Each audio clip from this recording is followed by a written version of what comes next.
Segunda Coríntios, capítulo 4, 9 a 16. Tá vendo? Olha aí, ó. Eu já dei uma boa noite pro Vicentinho antes dele entrar, tá vendo? Agora ele entrou. Boa noite pra cidade do Crato, né? Aí, ó. Acho que entrou já, viu, Renato? Eu coloquei lá. Graças a Deus, né? Jesus é bom. Pessoal, 2 Timóteo 4. Segunda Coríntios. Não, 2 Timóteo. Ah, 2 Timóteo? Tá. Ah, tá. Não. 2 Timóteo 4. É mesmo, pastor. É verdade. 4, do 9 ao 16. 4, do 9 ao 16. Né? 9 ao 16. Então tá aí. Amém? 4, do 9 ao 16. Segura aí, porque nós vamos ver por partes, né? Vamos ver por partes. À medida que a lição vai pedindo, nós vamos ver, né? Eu pediria para o pastor ficar bem esperto aí, porque vai ter muito versículo para ler, viu, pastor? Vai ter muito versículo para ler. Tá? Você falando que eu vou depois... Isso. Aqui, depois eu já procuro, né? Vamos lá. Na semana passada, tá? Nós estamos no capítulo 4. Vamos recapitular um pouco. O capítulo 4 tem como tema, do versículo 6 ao versículo 22. Essa parte do capítulo 4, essa última parte, né, do capítulo 4 tem como tema o seguinte: a segunda prisão de Paulo em Roma e seu martírio, tá? Já estudamos a introdução, tá certo? E fomos para o primeiro tópico. Primeiro tópico: a vida não é simplesmente viver, a morte não é simplesmente morrer. Amém? Esse foi o primeiro tópico que nós estudamos, que foi do versículo 6 ao versículo 8. Hoje, nós vamos entrar, amém, do versículo 9 ao versículo 16. E tem como tema o seguinte: a vitória não é ausência de lutas, mas triunfo a despeito das adversidades. Vou repetir o tema do tópico. A vitória não é ausência de lutas, mas triunfo a despeito das adversidades. Bem, apesar das lutas e adversidades, o cristão sempre triunfa, sempre tem vitória. Bem, então a vitória não é ausência de lutas, mas triunfo a despeito das adversidades. Ponto. Vamos falar da introdução agora desse tópico. A introdução diz assim: o céu não é aqui. Aqui não pisamos tapetes aveludados, nem caminhamos em ruas de ouro, mas cruzamos vales de lágrimas. Bem, tem gente que coloca o coração nessa terra, achando que vai viver o resto da vida nessa terra. Amém? Tem gente que gosta tanto dessa terra que ele acha que já está no céu. Está entendendo? Só que Jesus deixou bem claro que aqui não é o céu. Aqui não é o nosso lugar definitivo. Tá? Então não espere aqui, para o cristão, tapetes aveludados. Não espere aqui caminhos em ruas de ouro. Amém? Pelo contrário, espere muitas das vezes cruzar com vales de lágrimas. Amém? Tá? O cristão tem que estar pronto e entender isso. Amém? Essa terra não é o seu lugar definitivo. Aqui é o lugar de passagem. Quando você vai para Apocalipse 21, você percebe a palavra de Deus indicando o lugar definitivo, quando ele fala da nova terra. Amém? Tá? Essa terra aqui quando nós sairmos dela, ela vai continuar, mas por um período de tempo. E logo depois ela será destruída. Amém? Tá? Tudo indica pelo fogo, ela será queimada. Tá? E o Senhor já preparou uma nova terra para o seu povo habitar, para o seu povo morar. E quando nós sairmos dessa terra, a gente não vai não vai para o céu para ficar lá em definitivo. Amém? O céu também é uma passagem. Assim como essa terra é uma passagem, o céu é uma passagem. O lugar que nós vamos ficar em definitivo é a nova terra que o Senhor está preparando para nós. Tá? Fique bem claro aí. Então, o que eu posso esperar nessa terra aqui? Posso esperar conforto? Pode ser que você tenha uma vida confortável. Depende das oportunidades que você agarrar. Amém? Você pode ter um bom emprego, um bom trabalho, mas não põe o teu coração nessas coisas. Tá? Agora, na verdade, o que eu tenho que esperar nessa terra? Olha, na verdade, você tem que começar a entender, amém? Que você vai passar por muitos vales de lágrimas. Amém? Muitas aflições, como Cristo disse, né, pastor? Muitas aflições. Jesus disse, no mundo tereis aflições, tem de bom ânimo.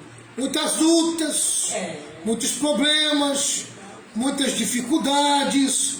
Essa aqui é a verdade, né? Então tem pessoas que acham que já está no céu. Não está no céu não, querido. Amém? Tira o teu coração dessa terra. Aqui não é o teu lugar definitivo. Tá? E na verdade não é para ninguém. Nem para os salvos e nem para os não salvos. Tá?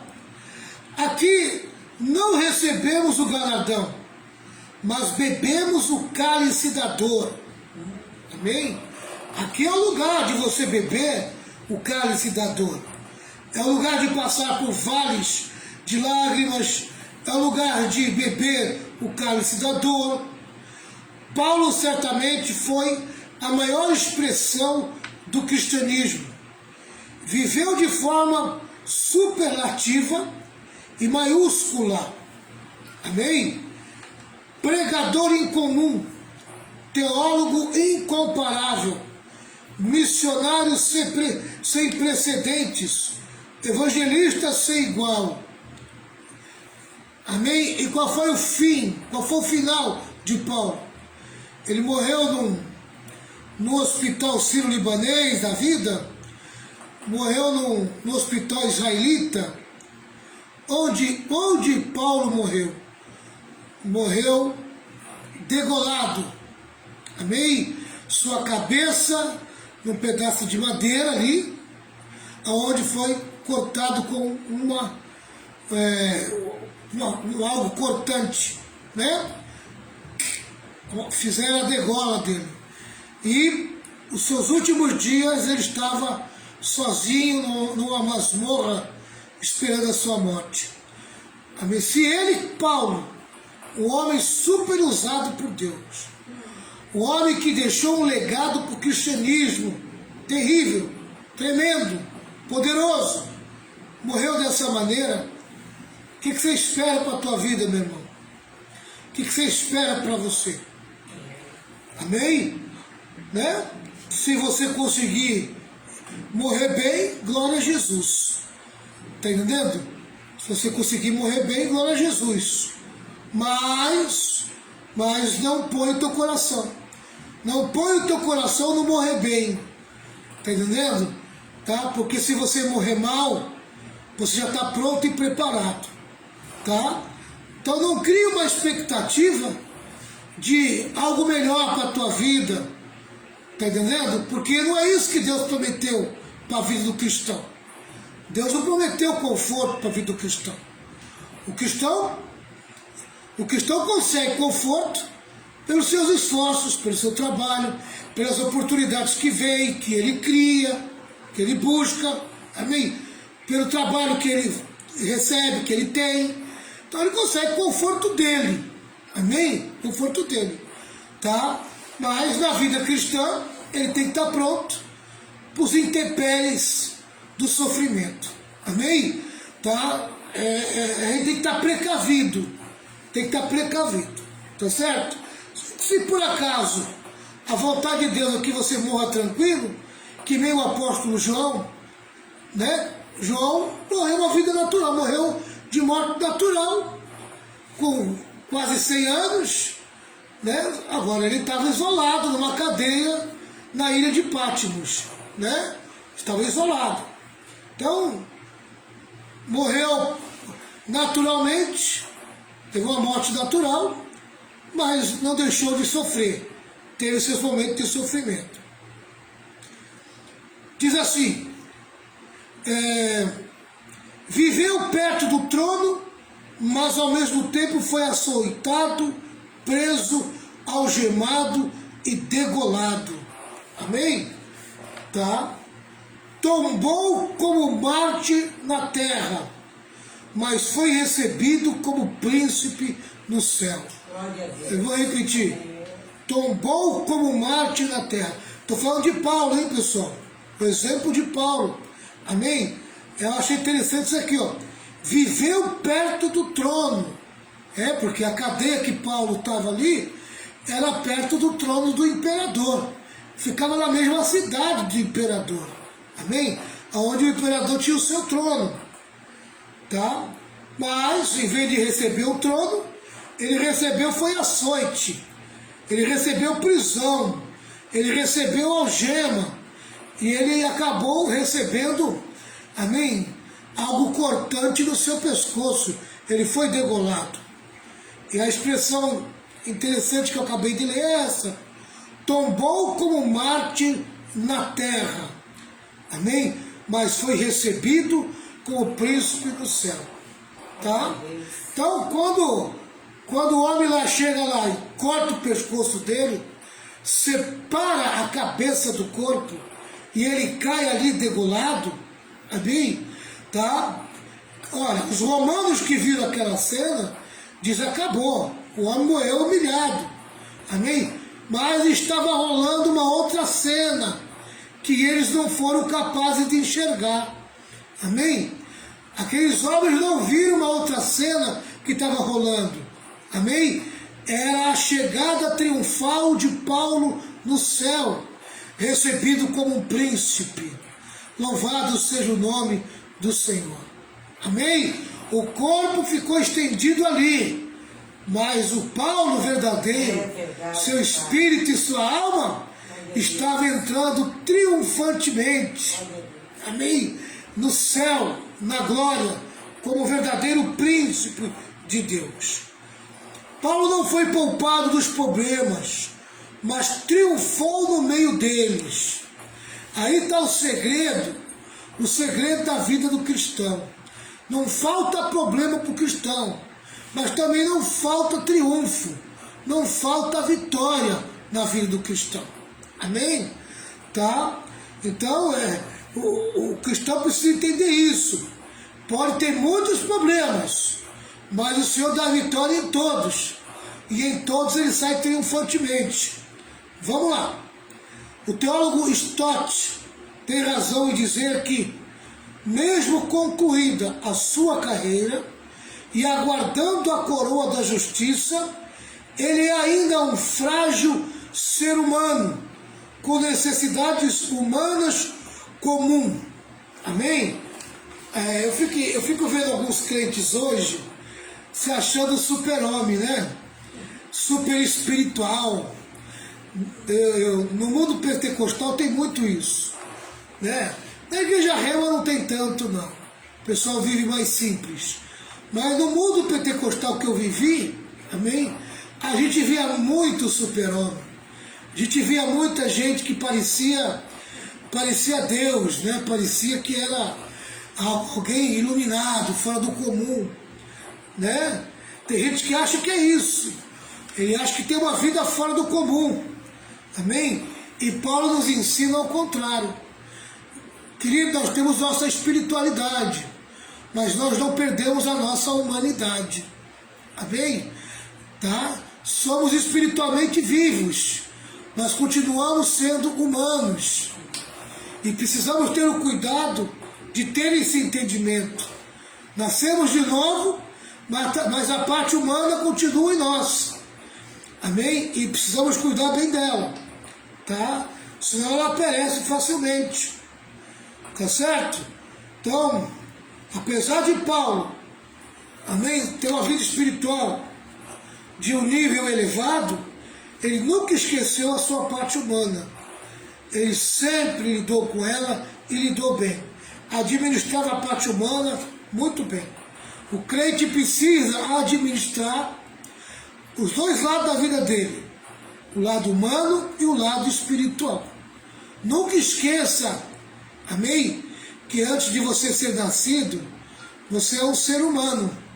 Amém? Você tem o teu lado humano. Cuide bem do teu lado humano. Tá? Porque às vezes a pessoa alcança um nível de espiritualidade tão elevada, tá, que ele se sente Deus, né? Se sente alguém muito poderoso, né? Então, precisa tomar muito cuidado. Precisa ter muito cuidado. Precisa dedicar no entendimento da vida humana. Vamos lá. Que tipo de luta Paulo enfrentou na antessala do seu martírio? Que tipo de luta Paulo enfrentou na antessala do seu martírio? É uma pergunta, tá?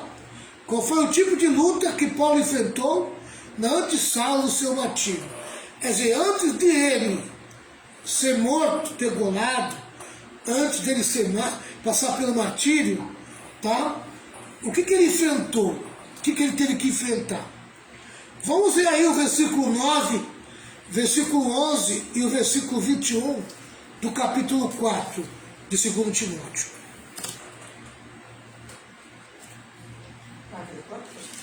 4, 9, 11 e 21. Tu pode ler, pastor Renato? Então lê para nós aí. 9. É Timóteo, né? Isso. 4, 9 e 11. Isso. Procura vir ter comigo depressa. Pronto. Vai para o 11. Só Lucas está comigo.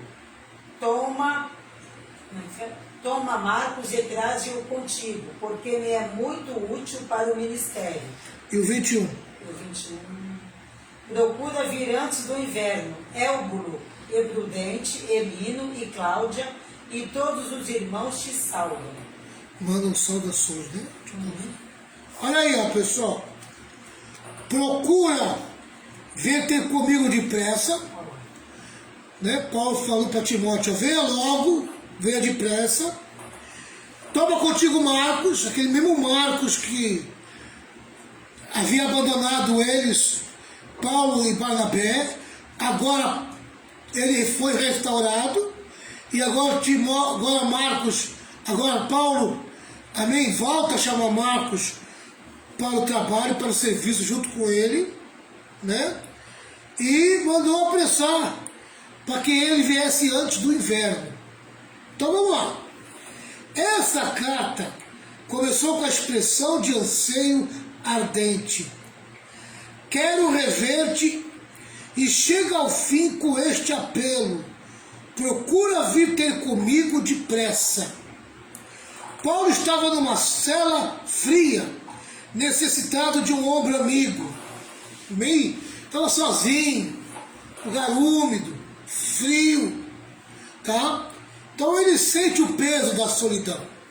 A solidão é pesada, irmão. A solidão não é algo fácil. Não é qualquer um que sabe lidar com a solidão. Não sei se você já passou solidão, amém? A gente que é pastor, a gente vive, às vezes, um período de solidão muito grande. A gente somos pessoas de poucos amigos, de poucas pessoas de confiança, amém? Tá? A gente como pastor, às vezes se sente sozinho até da vida familiar, amém? Às vezes somos abandonados até pela família. Às vezes as pessoas da nossa própria família não nos compreende, não nos entende, amém? E nos deixa sozinhos, né? Às vezes por egoísmo, por uma ganância, né? E acaba nos abandonando, nos deixando. E a vida pastoral não é uma vida fácil. A gente vive uma vida, muitas das vezes, de solidão. Então eu fico imaginando Paulo, né? Paulo, ele já vivenciava esses momentos de solidão solto. Agora preso, piorou, né? Piorou. Ele sente exatamente isso, a solidão batendo na sua porta. Ele precisava de um ombro amigo. Então ele pede pressa para Timóteo, vem depressa, eu preciso de você. Eu preciso de você aqui, né? Continuando. Sua espiritualidade não anula sua humanidade. Querido, nunca esqueça, amém, que você é um ser humano. Amém? Tá? Ainda que você alcance uma vida espiritual num nível elevado, tá? Você pode alcançar esse nível elevado de espiritualidade, mas nunca esqueça o teu lado humano. É muito importante você aprender a conviver com o teu lado humano. Você é um ser humano. Você não é Deus. Amém? Tá? Ainda que você alcance um nível de espiritualidade elevado, você continua tendo o teu lado humano. E esse teu lado humano, muitas vezes, vai sentir falta de companhia. Vai sentir falta de pessoas. Amém? Tá? É impossível você viver sozinho. Ninguém consegue viver sozinho. Essa que é a verdade. Tá? Todos nós precisamos de alguém. O lado humano necessita de alguém. Você veja que quando Deus faz Adão, ele diz assim para Adão, não é bom que o homem esteja só. Então Deus já percebeu, amém? A necessidade humana de companhia de Adão. Aí ele faz Eva, amém? Tá? Então com Paulo não é diferente. Paulo não anula a sua humanidade, amém? Aprenda a conviver com os teus dois lados, teu lado espiritual e o teu lado humano, amém? Você tem fraquezas, você tem dificuldades, o teu lado humano. O teu lado humano é igual a qualquer um. Então por isso que é bom você nunca se sentir superior a ninguém. Amém? Comece a olhar de maneira diferente. Comece a olhar, sabe, as pessoas que são fracas na fé. Comece a olhar de uma maneira diferente as pessoas que precisam de ajuda e muitas das vezes estão do teu lado. Amém? Tá? Olha, amados, eu estou estudando um livro que fala sobre os desigrejados. Muita gente fora da igreja. E eu estou tentando compreender os desigrejados. Amém? Não é possível que a igreja evangélica ganhe tanta gente e perde tanta gente. Por que essas pessoas estão abandonando a igreja? Por que essas pessoas estão largando a fé? Amém? Por que elas não querem mais saber da igreja? Elas se intitulam evangélicas, mas elas não querem mais ir para a igreja. E isso tem me preocupado, isso tem mexido comigo. Amém? E eu estou lendo um livro que fala sobre isso. A gente precisa dar mais atenção a essas pessoas. Amém? Procurar compreender por que elas estão vivendo assim. Qual é o motivo delas viverem dessa maneira? Amém? E não ficar, sabe, xingando, amaldiçoando, falando mal, sabe? E mandando para o inferno. Eu já vi gente mandando para o inferno. Está entendendo? Amados, a gente precisa exercer esse lado humano da gente. Ser um pouco mais humano. E ser um pouco mais humano é sentir em volta da gente que tem pessoas tão humanas como a gente. E que estão tão necessitadas como a gente já esteve um dia. Ou como a gente ainda vamos estar um dia. Então preste mais atenção nas pessoas que estão em volta de você. Amém? Preste atenção nas pessoas que estão afastadas. Procure compreender elas. Procure entender elas. Amém? Busque da parte de Deus uma ajuda de entendimento quanto a essas pessoas. Para que você possa, de alguma maneira, ganhá-las de volta para Cristo. Trazê-las de volta para Jesus. Amém? A gente precisa aprender a lidar com isso, né? Isso tem me chamado muita atenção. Continuando, Paulo roga para que Timóteo vá depressa ao seu encontro. Pede para seu filho na fé vir antes do inverno, pois nesse tempo era impossível navegar. Roga a Timóteo que leve também Marcos. Leve também Marcos. O gigante do cristianismo, que é Paulo, está precisando de gente amada a seu lado. Antes de caminhar para o patíbulo, amém? Antes de ser degolado, antes de ir para a morte, ele sente a carência de pessoas amadas, de amigos que podia contar. Timóteo era um discípulo amado, era alguém da autoestima de Paulo, amém? Por isso ele diz para Timóteo: venha depressa, Timóteo, venha logo, amém? Você me faz muita falta, aleluia. Talvez eu esteja falando com pessoas que estão afastadas da igreja, amém? Pessoas que, sabe, desistiu de continuar caminhando, cansou, se decepcionou, frustrou, está machucado, está ferido. Olha, querido, amém? Você faz falta, você faz muita falta, amém? Estamos com saudade de você, você precisa voltar, amém? Você está precisando de um abraço, amém? Aleluia, nós queremos te dar um abraço, né? Você precisa de um abraço, você precisa de voltar para a comunhão, de estar junto conosco. Você faz falta, amém? Você faz falta, né? Talvez esteja falando com pessoas que estão dessa maneira, tá certo?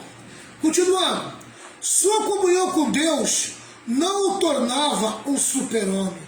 Ninguém é super-homem, amém? Querido, você pode estar na igreja, você pode estar firme, sabe? Não bate no peito não, amém? Você é humano, você é ser humano, tu tem tuas limitações, tu tem tuas fraquezas, aprende a administrar elas, amém? Olha, a primeira lição da administração da humanidade, do homem humano, do ser humano, a primeira coisa mais importante, né? Mais importante que você tem que aprender, tá entendendo? É isso aí, você entender que você é homem, que você é ser humano, que você é humano, que você é uma pessoa limitada. Entenda isso, amém?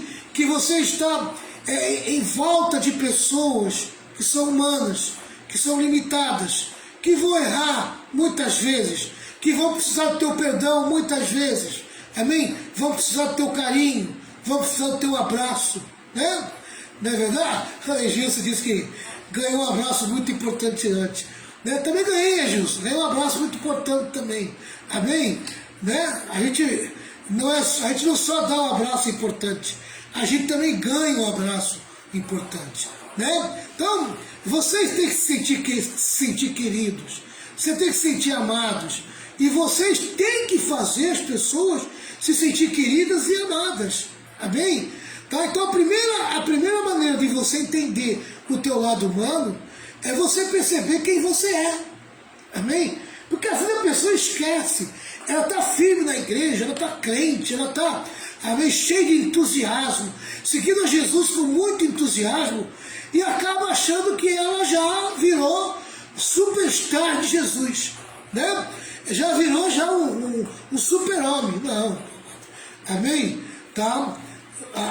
A comunhão com Deus que Paulo tinha não o tornava um super-homem. Ele tinha dentro dele uma necessidade, uma carência, porque ele era humano, né?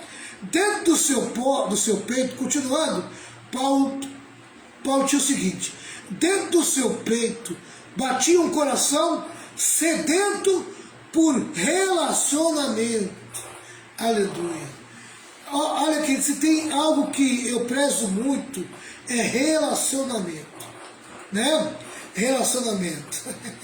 Tem pessoas que em torno da minha vida que não conseguem. Como é que eu consigo perdoar tão fácil, né? Como é que eu consigo perdoar e restaurar as pessoas para o meu convívio tão fácil, né? É porque, sei lá, Deus me fez assim, né? Eu fui muito quebrado, eu já fui muito duro, irmãos. Eu já fui muito duro, eu já fui uma pessoa muito dura. Eu já fui uma pessoa difícil de lidar, amém?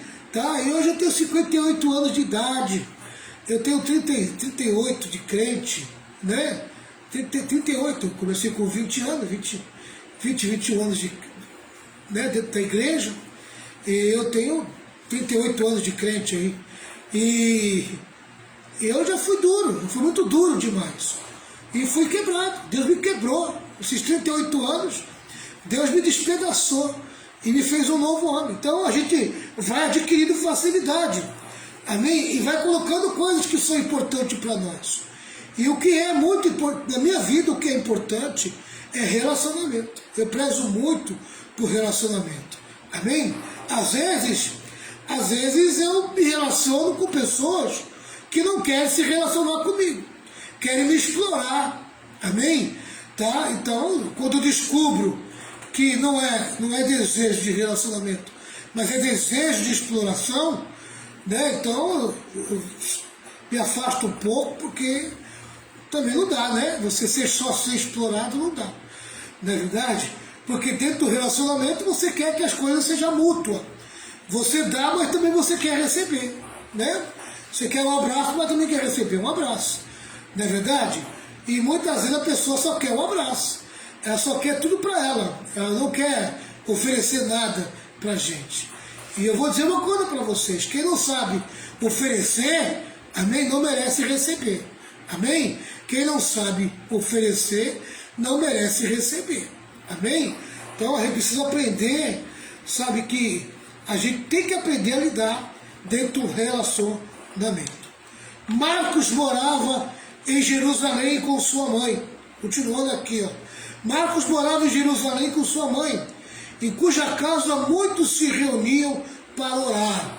O pastor Renato vai procurar para mim ali, Atos dos Apóstolos 12, é onde está a respeito de Marcos. Atos 12, tá? E eu vou continuar. Era primo de Barnabé, tá? Era primo de Barnabé. Se alguém quiser procurar também, Colossenses 4, versículo 10.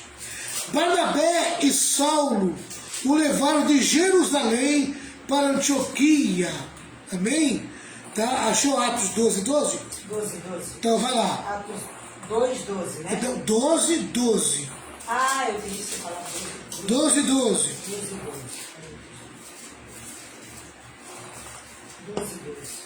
Isso.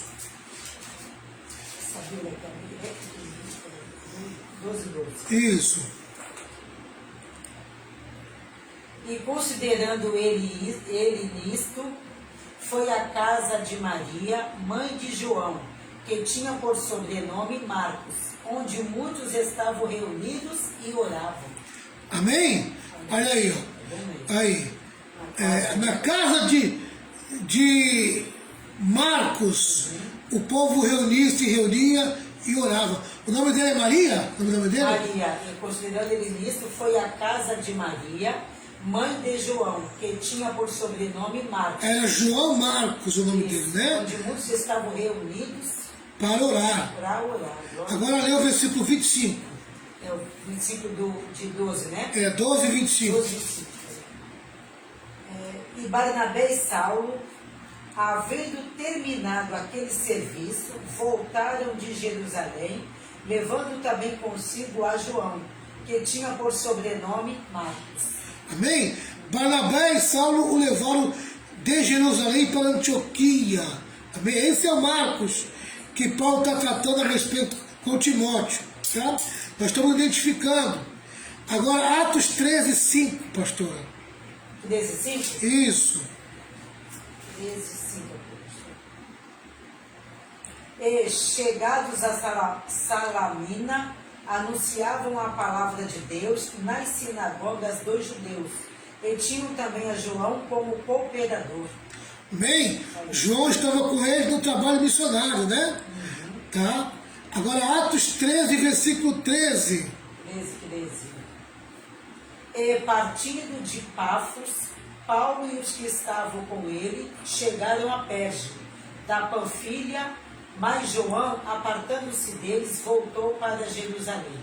Olha aí, ó. Em Perge da Panfilha, Marcos abandonou Paulo e Barnabé. Amém? Foi aí que Paulo ficou invocado com Marcos, né? Aí agora, já no final da carreira de Paulo, Paulo chama Marcos de volta. Ele foi restaurado por Barnabé, né? E vai voltar para o convívio de Paulo. Veja em Atos 15, 37 a 41. 15, 37 a 41, pastor. Isso, olha aí, ó. Paulo não aceita Marcos de volta e Barnabé leva ele. Amém? E restaura Barnabé. Olha aí, ó. E Barnabé aconselhava que tomassem consigo a João, chamado Marcos. Mas Paulo parecia razoável que não tomassem consigo aquele que desde a Panfilha se tinha apartado deles e não os acompanhou naquela obra. Amém? Olha, foi o motivo da divisão de Paulo e Barnabé. Paulo não aceitava, né? Barnabé levou Marcos e Paulo levou Silas. Pastor, o 29 ainda fala aqui, ó. E tal contenda houve entre eles, que se apartaram um do outro. Barnabé, levando consigo a Marcos, navegou para Chipre. É isso aí. Resolvi contender entre eles. Quer dizer, Paulo falou não. Esse me abandonou na hora que eu mais precisei. Ele foi motivo da divisão, né? Da divisão. E o que é interessante é que Barnabé restaura Marcos, bem, discipula Marcos, e agora Paulo, no final da carreira, vai usar Marcos para o trabalho, e pede para Timóteo levar Marcos, né? Dá uma abridinha aí em Colossenses 4, versículo 10. Colossenses 4, 10? Isso.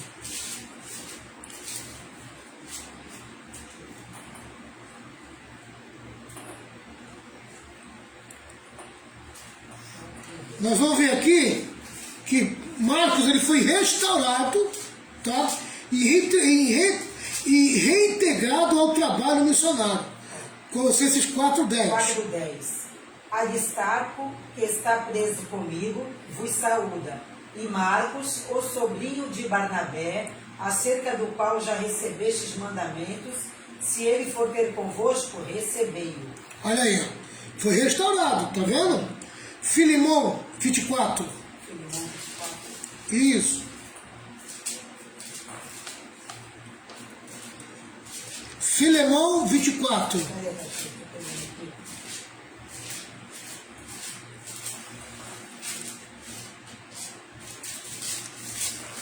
Não achou, Filemão?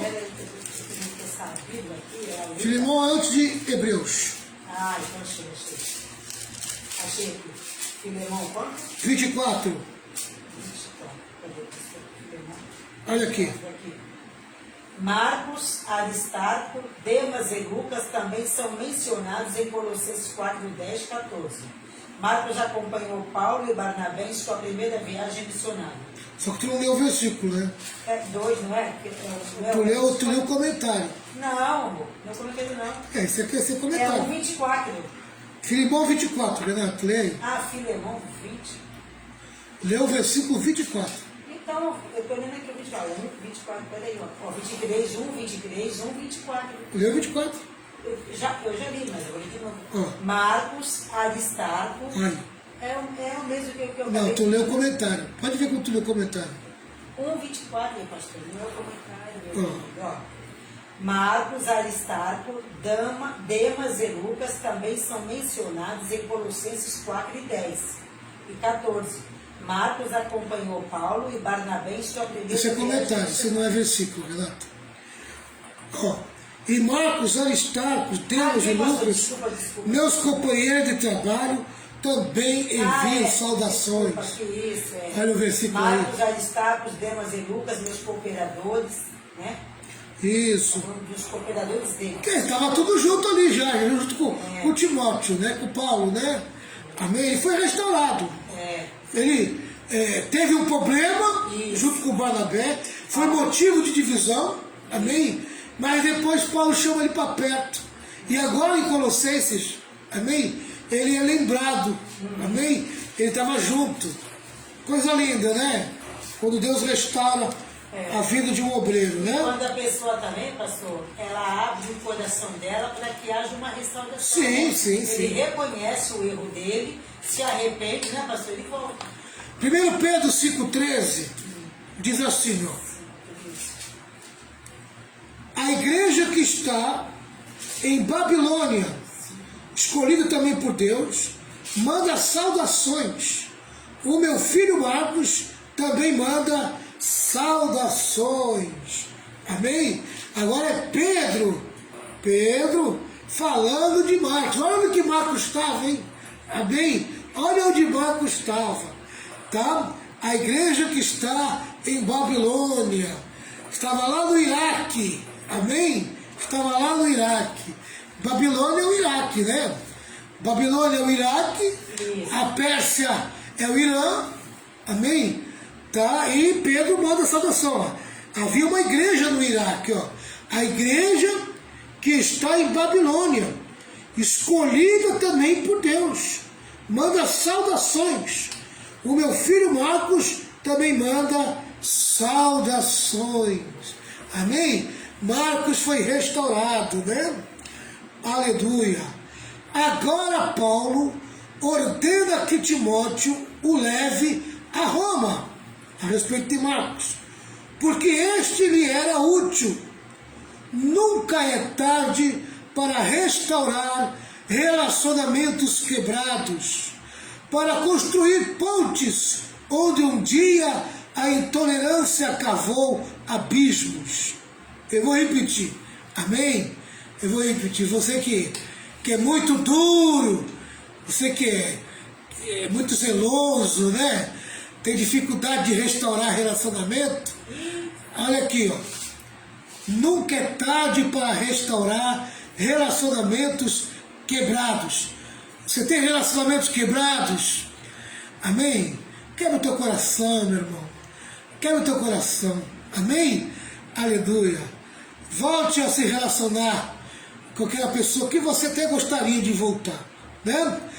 Para construir pontes onde um dia a intolerância cavou abismos. Onde um dia a intolerância cavou abismos. Marcos torna-se um instrumento valoroso nas mãos de Deus. Escreve o evangelho que leva o seu nome, Evangelho de Marcos. Amém? Aleluia. Paulo, nos últimos dias da sua vida, enfrentou a solidão. Amém? E ele exalta a presença de amigos, a presença de pessoas para se relacionar. Meu irmão e minha irmã, eu vou parar por aqui, que você possa entender o que a lição de hoje está querendo dizer. Você não nasceu para ser alguém sozinho. Amém? A igreja ela é feita de relacionamentos. E a gente precisa aprender a conviver com gente, com humanos. Amém? Para isso você precisa entender que você é gente, que você é humano, que você tem necessidade de relacionamento. E numa igreja, pastor, no corpo de Cristo, nós não escolhemos com quem a gente quer congregar. É Deus quem escolhe o povo para estar um com o outro. Né? A gente não escolhe, né? Ah, eu vou para aquela igreja porque eu quero escolher ali, porque ali tem meus amigos. Não. Quem escolhe aonde você vai ficar é Deus. Quem te coloca, né? Como é que fala? Em uma igreja, é o Espírito Santo quem te planta ali. Né? Não é isso, pastor? A gente não escolhe com quem a gente quer congregar. É Deus quem escolhe com quem você vai congregar. E as pessoas não entendem. Queridos, se aqui não consegue congregar, não consegue conviver, então não vai para o céu. Porque no céu não vai ter divisão. A igreja, as pessoas não entendem. A igreja é que vem relacionamento de cunhados. Amém? A gente não escolhe cunhado, né? Não escolhe mesmo. Amém? A gente não escolhe cunhado. Eles aparecem na nossa vida. Alguém escolheu o teu cunhado para você. Tua irmã, amém? Tua irmã ou cunhada, né? Cunhado ou cunhado. Tua irmã escolheu, teu irmão escolheu, amém? Tá? E colocou no convívio da tua família. E você tem que recebê-lo, amém? É teu cunhado, teu cunhadinho, né? A igreja não é a gente que escolhe as pessoas. É Deus que nos É o Senhor que escolhe. Amém? Você vai congregar. Querido, eu não escolho ovelha, não. Amém? Em primeiro lugar, que as ovelhas não são minhas. É do Senhor. Sabe, eu administro as ovelhas do Senhor. As ovelhas são do Senhor. As pessoas são do Senhor. Amém?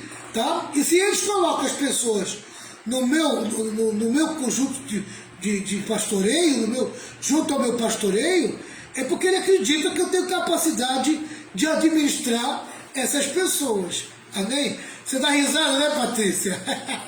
Você dá risada, né? Mas é verdade, amém? A gente não escolhe cunhado, nem cunhada. É verdade, amém? O sangue de Cristo tem poder. Tá? É, exatamente, né? É outra coisa que a gente não escolhe, né? A gente não escolhe irmãos, nem irmãs, né? Não escolhe, amém? Não escolhe, tá? Ou, muitas das vezes a gente chega, eles já estão, ou a gente já estão e eles chegam, amém? Essa aqui é a verdade. Que Deus abençoe tua vida, que você possa entender o que o Senhor quer falar ao teu coração, tá? Que o Senhor coloque no teu coração aquilo que Ele quer que você aprenda. Aprenda a lidar com pessoas. Até chora. Amém? Até chora. Olha, Rogério vai dar uma aula sobre isso, né? Rogério vai dar uma aula. Rogério virou especialista. Ei, Rogério, você virou especialista, né? Ô, Rogério, tu só tem cunhado gente boa, rapaz. Os cunhados. Teus cunhados é tudo abençoado, Rogério. Tu é um cara felizardo, viu? Tu é felizardo, viu? Tu é felizardo, viu, querido? Deus te abençoe. Jesus é bom. Feliz é aquele que é filho único. Amém? Aprenda uma coisa, meu irmão. Aprenda uma coisa. Tô brincando. Tá? Primeira aula que você recebe para os relacionamentos é você entender que você é humano. Amém? Diga para você mesmo, eu sou humano. Somos humanos. Eu sou humano. Amém? E vou ter que aprender a lidar com humanos. Com muita sabedoria. Deus me colocou no meio de humanos, de gentes. Que Deus te abençoe. A semana que vem a gente vai para o segundo ponto. Tá bom? Já